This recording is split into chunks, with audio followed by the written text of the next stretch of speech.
Le lendemain matin, Derek et Styles, endormis dans leur lit, se réveillèrent doucement lorsque les rayons du soleil venèrent effleurer leurs yeux. Se réveillant doucement, c'est en sortant du lit qu'ils se métamorphosent en loup noir et en loup blanc. Leurs yeux rouges apparurent légèrement sur leurs iris, et c'est alors qu'ils furent métamorphosés en loup blanc et en loup noir. Ils partirent chez les Argent, rejoindre Allison. Pour une raison ou une autre, ils ne le savaient pas, car c'était leur instinct qui les guidait lorsqu'ils étaient métamorphosés en alpha.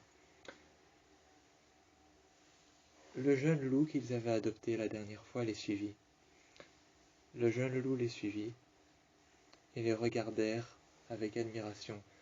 Par derrière, il les suivit. Parfois le jeune loup trébuchait, mais c'est avec leur museau que parfois Derek ou parfois Styles rattrapaient et remettaient le jeune loup sur ses quatre pattes. Sur ses quatre pattes, le jeune loup se mettait parfois devant, sur les côtés, en dessous de Styles ou en dessous de Derek, et ils marchaient à leur côté. Ils marchèrent jusque chez Allison. Ils passèrent par la cave, passèrent par les canalisations et rentrèrent chez Allison. Lorsque Allison entendit à sa porte des grattements, elle ouvrit et elle vit passer Derek et Styles, métamorphosés en chien-loup. Un chien-loup blanc, un chien-loup noir et un petit chien-loup tout mignon qui marchait derrière, auquel elle n'avait encore aucune connaissance. Un petit chien-loup tout mignon marchait derrière, un chien-loup brun, avec quand même un petit pelage un peu éclairé, quelques mèches blondes dans lesquelles on pouvait apercevoir le jour, et le soleil effleurait ce jeune chien-loup. Son pelage effleurait le soleil, dans lequel venaient se refléter les jeunes croisements entre son pelage brun et son pelage clair. Les jeunes croisements entre son pelage brun et son pelage clair étaient à la fois transversés entre le soleil qui venait se frôler à son pelage. Mais lorsque Allison s'abaissa et prenait alors le jeune chien-loup sur ses genoux, elle fit alors en le caressant « Et c'est qui celui-là » Et elle caressa le jeune chien-loup qui regardait ses deux parents, effrayé, comme s'il ne savait pas encore qui elle était. Vu qu'il ne savait pas encore qui elle était, il était effrayé et alors il regardait ses deux parents, Styles et Derek, et le jeune chien-loup était caressé par Allison qui leur disait « Pourquoi vous êtes là ?» Mais le jeune chien-loup n'osait pas répondre ni même aboyer. C'est alors que Derek et Styles vint alors près de lui lécha un peu son pelage et lui lécha un peu les côtés.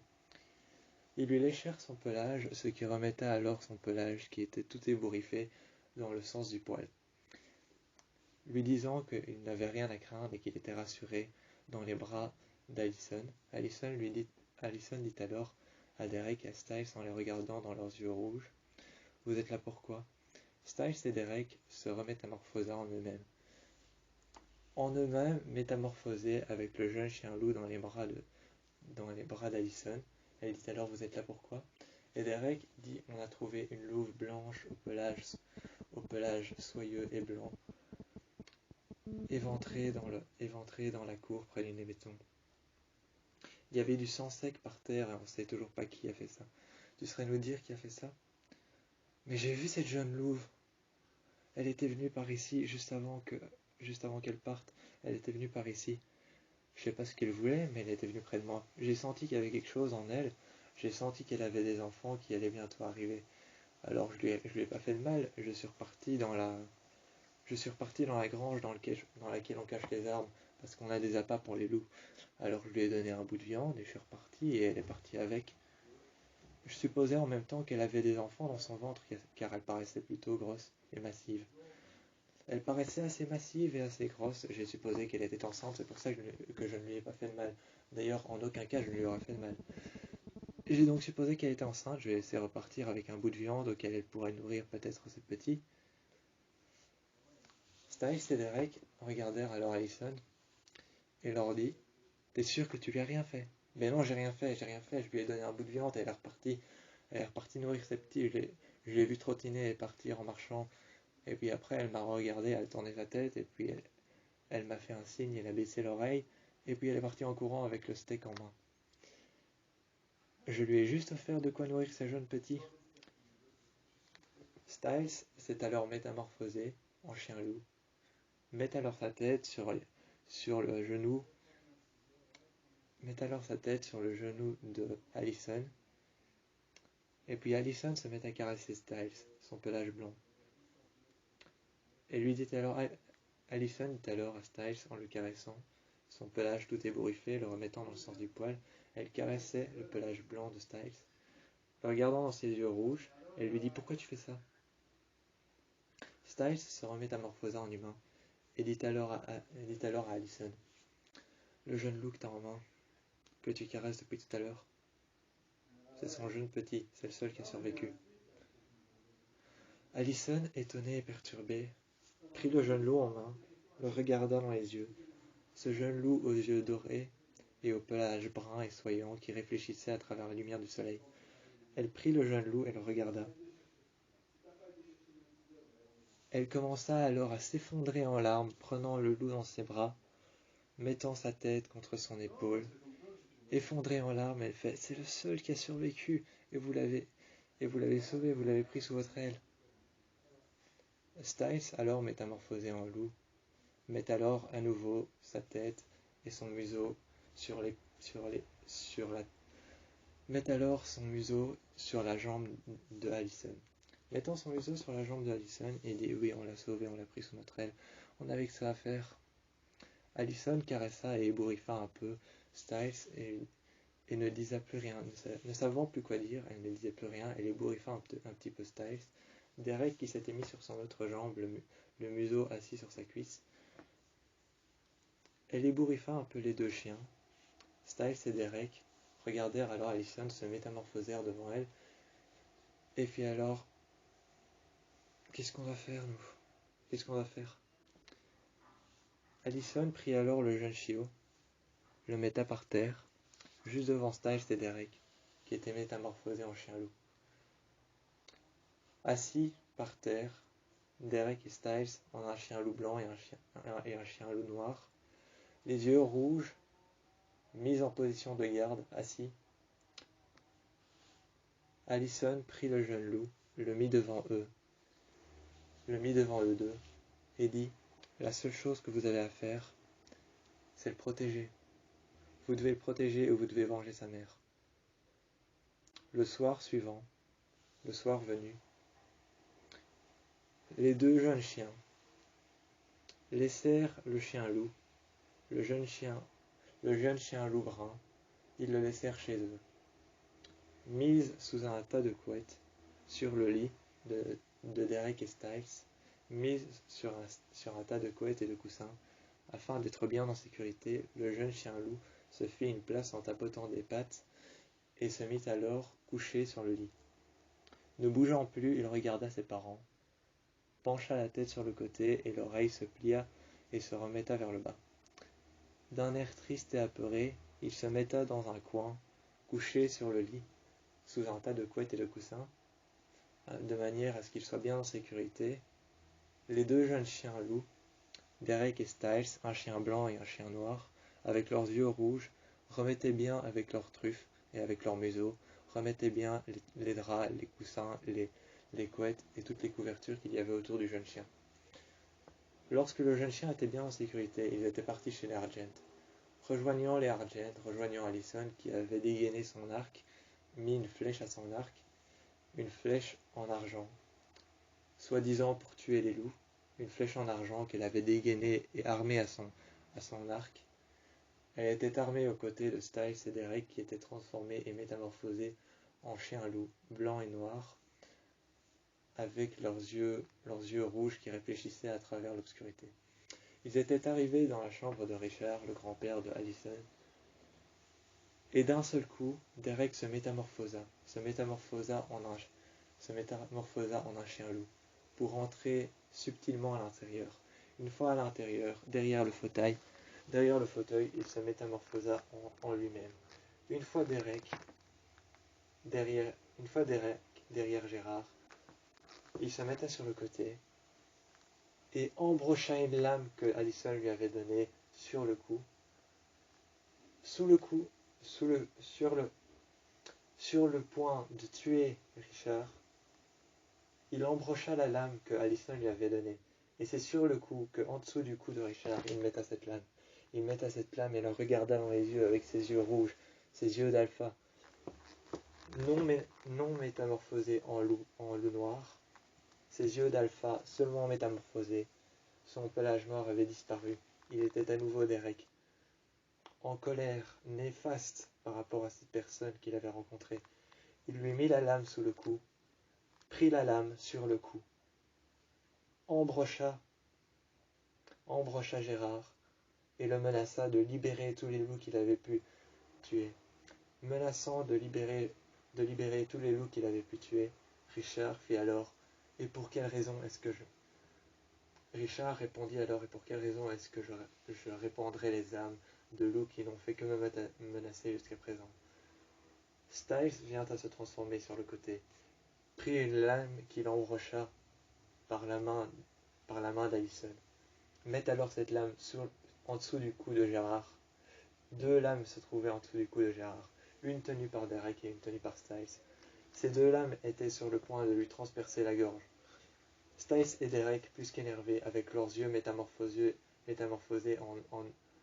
en œils rouges, des yeux d'alpha, des yeux perçants, leurs yeux rouges métamorphosés en œils d'alpha, étaient sur le point de transpercer la vue de Richard qui leur disait « Et pourquoi est-ce que je devrais laisser libre des âmes en paix de chiens loups qui m'ont menacé durant toute mon existence ?» Derek mit alors la lame beaucoup plus proche de son cou. Ses yeux devinrent d'un rouge intense, perçant la vue de Gérard à travers l'obscurité de toute la pièce dans laquelle il se trouvait. Il rapprocha la lame et dit « Tu vas les libérer ou sinon je te promets que je t'égorge. » Styles regardait alors Derek, avec les mêmes yeux rouges perçants, réfléchissant à travers l'obscurité. Ils rapprochèrent la lame lui aussi, et il dit « Je te préviens, t'as pas intérêt à rigoler avec nous, sinon je te transperce la gorge, tu libères toutes les âmes des loups que t'as pu tuer. » Gérard fit alors en les regardant « Vous vous êtes métamorphosé en humain, mais vous avez seulement métamorphosé vos yeux. Pourquoi ?» Allison, sur le point de tirer une flèche, mit alors son arc sur la nuque de son grand-père. Sur la nuque de son grand-père, Richard, sur le point de bientôt mourir, à cause de Derek et Styles, pour une bonne raison, elle mit son arc sur sa nuque, déposa la flèche contre sa nuque, contre sa peau, et lui dit « T'as pas intérêt à déconner parce que je suis avec eux deux. Cette louve avait des enfants et tu l'as égorgé, tu l'as tué, et ce jeune loup brun qui est chez eux est abandonné de son plein gré par ses deux parents adoptifs. À cause de toi, tu te rends compte de ce que tu as fait, t'as tué une louve enceinte d'une portée, et ce jeune loup a dû être abandonné, et le seul qui a survécu a été récupéré par Styles et Derek. On a eu de la chance qu'il soit là. Moi j'ai eu de la chance, mais toi t'as pas de chance maintenant parce que tu vas mourir. T'as beaucoup moins de chance maintenant que tu le crois, t'as beaucoup moins de chance que tu le crois, généralement en toutes circonstances, t'as beaucoup moins de chance que tu le crois. Et tu le sais très bien parce que je suis ta petite fille et t'es au courant que je suis prête à tirer dans n'importe quelle circonstance.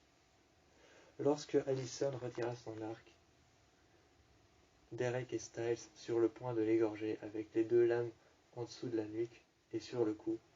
Sur le point de l'égorger, Derek et Styles, fous de fureur, enragés par la rage, fous de fureur, enragés et emplis de colère, prit tous les deux la lame qu'ils égorgèrent par le cou. Le cou de Gérard fit alors une entaille qui s'ouvrit, une entaille aussi large que toute la largeur de son cou, une entaille qui s'ouvrit, et dans les deux sens, autant que la gauche, autant que la droite, les deux lames partirent vers la gauche et vers la droite, ce qui forma une entaille au centre de sa gorge, et qui fit une éclaboussure de sang par terre, qui éjacta un sang qui finit par sécher, du sang noir, du sang que seul Gérard avait en sa possession. Gérard qui avait une pathologie des plus inappropriées, il avait une pathologie qui lui faisait tousser du sang noir.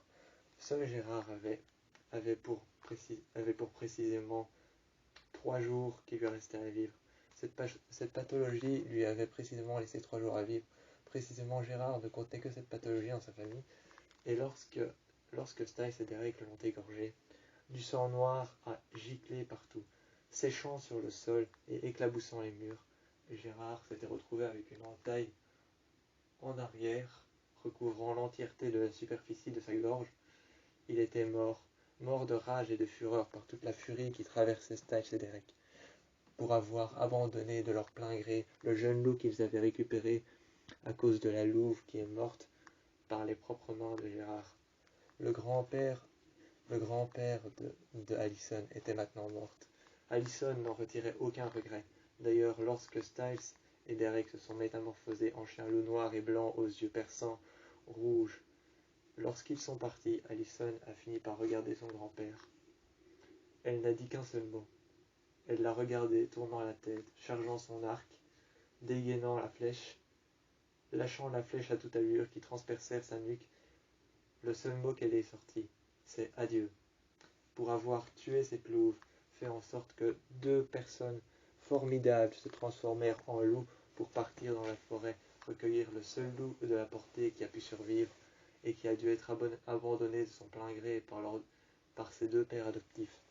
Ayant fait toute cette horreur et créé toute cette horreur autour de tout le monde, ayant créé toute la superficie d'une horreur qui peut prendre autant de superficie, ayant créé toute cette horreur autour de lui, toute cette horreur qui a pu prendre la superficie d'un vortex surnaturel, elle n'avait qu'un seul mot à la bouche lorsqu'elle a tiré cette flèche, et que cette flèche est atterrie dans la chair de sa nuque.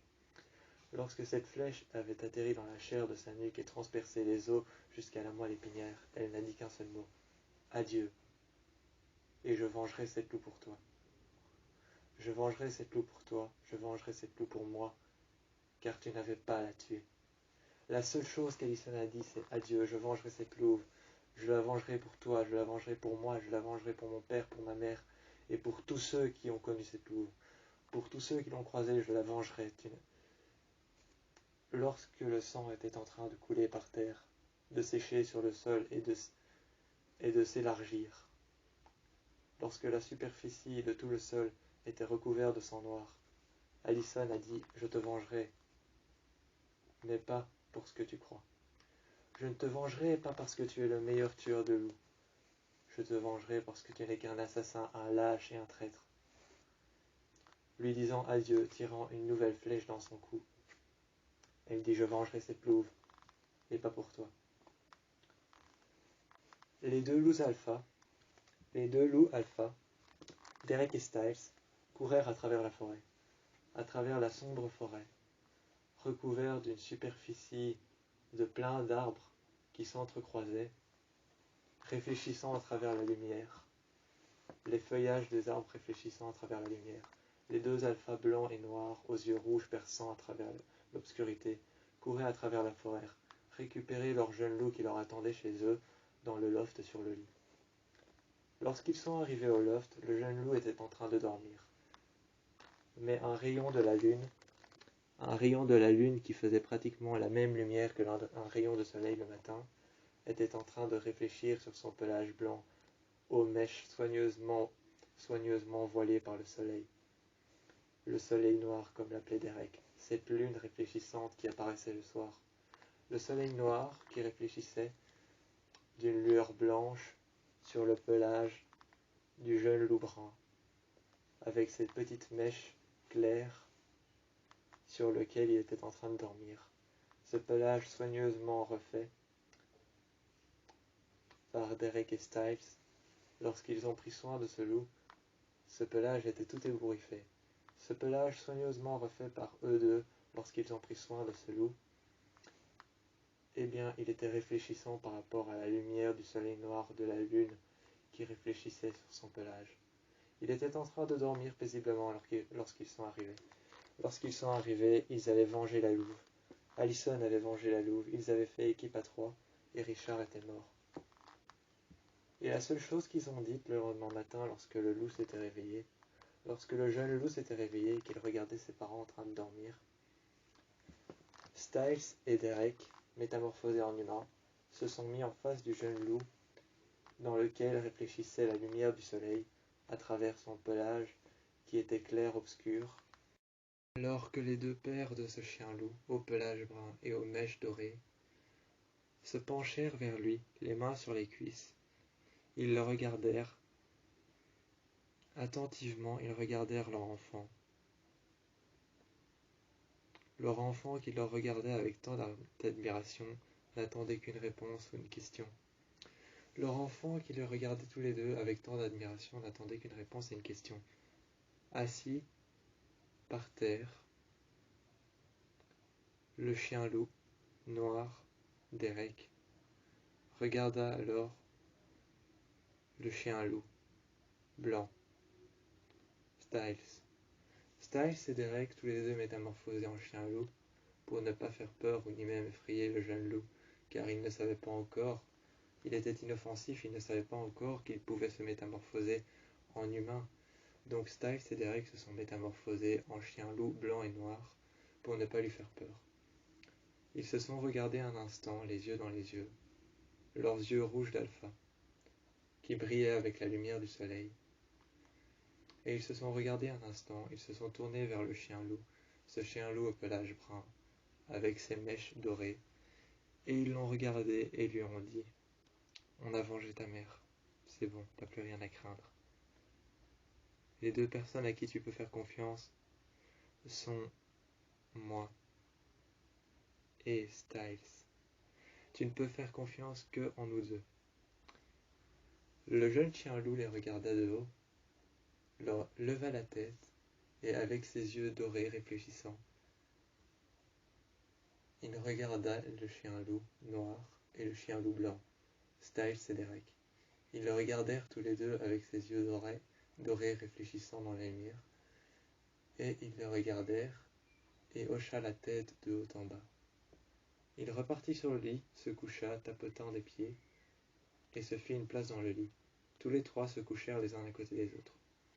À partir de ce moment-là, ils savaient qu'ils ne formèrent plus qu'une famille. Ils savaient qu'à trois, ils ne formèrent plus qu'un, que c'était une famille de loups. Deux loups, un noir et un blanc, et un jeune louveteau brun, au pelage doré et brun. Ce jeune loup brun au pelage doré avait maintenant une famille. Deux loups, deux alphas, un blanc et un noir qui allaient prendre soin de lui.